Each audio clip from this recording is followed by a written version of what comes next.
Welcome back to The Explainer. Today, we're diving into one of the most famous narratives in human history, the crucifixion of Jesus. But we're doing it from a completely new, behind-the-scenes perspective based right on the biblical texts. We're going to look at the darkest, most profound day in this historical account, but not through the eyes of the Romans or even the disciples. No, we're looking at it through the eyes of the angels. So, जब यीशु सूली पर थे, तब स्वर्गदूत क्या कर रहे थे? What exactly were the angels doing when Jesus was on the cross? I want you to imagine the sheer, immense tension here. You're watching the creator of the universe being killed. You literally possess all the power in the world to stop it, but you are strictly ordered not to intervene. How did these celestial beings react to what was unfolding down on earth? Well, let's find out. Section 1. Shaktishali magar anjan gawah. The true nature of angels. To really grasp the gravity of this, we've got to completely unlearn our modern cultural assumptions about what angels actually are. Forget the typical Christmas card angels, the cute, chubby little winged babies. The biblical reality is entirely different. These are fierce warriors, beings of just massive power. The prophet Isaiah describes six-winged seraphim whose voices were so loud they literally shook the pillars of the temple. These beings were VIP witnesses to the dawn of creation, singing as the universe was formed. But here's the kicker. Despite all that immense power and age, the text in 1 Peter notes they don't actually know everything. They're constantly watching, learning, and trying to figure out this grand divine plan. Section 2. Khamosh Gawah or Anapekshit Adesh, the agony and the restrained. The Garden of Gethsemane marks the start of the ultimate paradox in this narrative. Supreme, celestial power submitting to immense human pain. Consider this staggering number. 1. In the garden, Jesus was under such extreme psychological and physical stress that the text says he was sweating drops of blood. It's a real, documented medical condition called hematidrosis.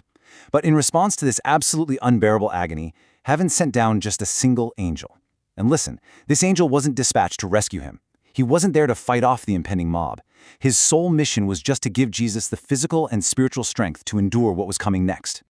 To really put yourself in the angel's shoes here, think about it like this.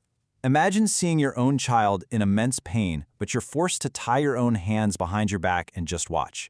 You have the full ability to stop their suffering, but you are absolutely forbidden to do so. That kind of amplifies the emotional devastation the angels must have felt, right? They're watching the divine being they've worshipped for all eternity suffer in the dirt, and their strict orders are to do absolutely nothing. Now, contrast that single angel with this massive number, over 70,000.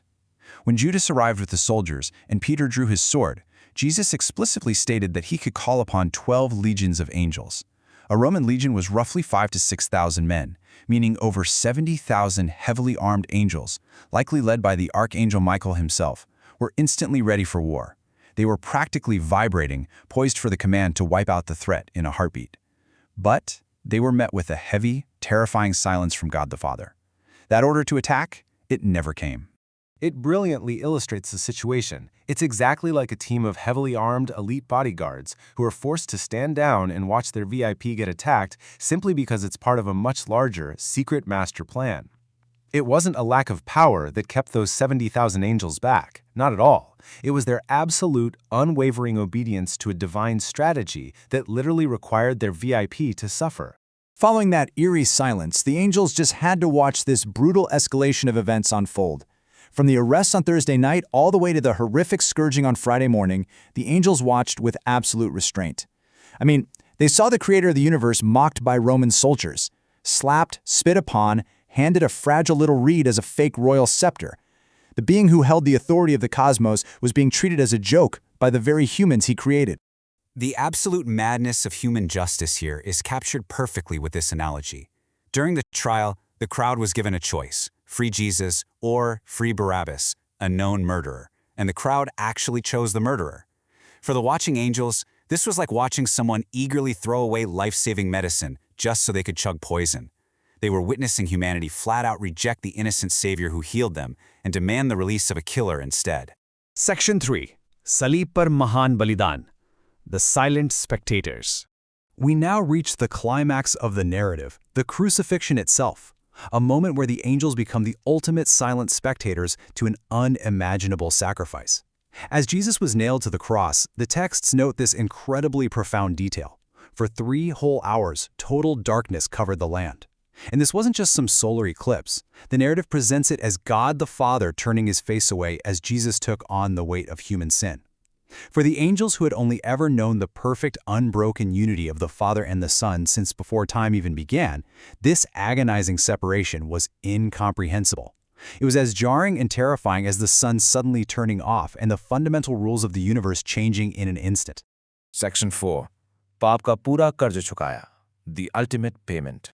The source material makes it super clear that for the angels, the realization slowly dawned that this brutal execution wasn't an accident.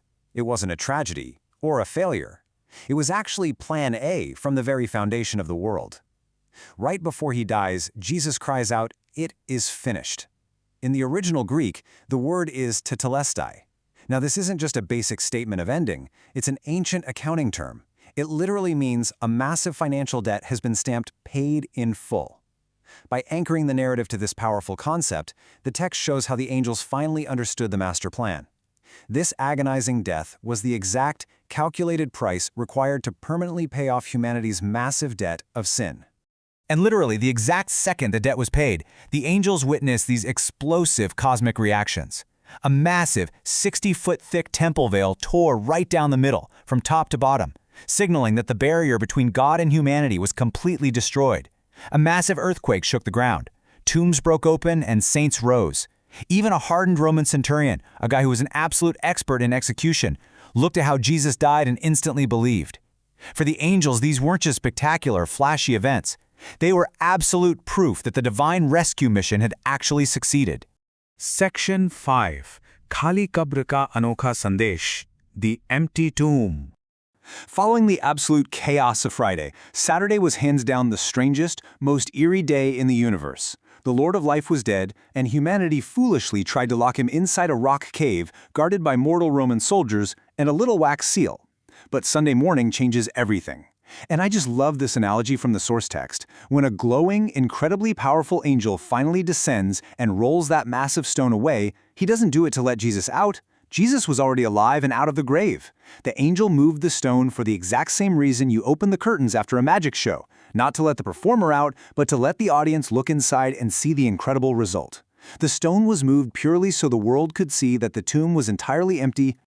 Imagine the absolute, unfiltered joy of the angels in this moment.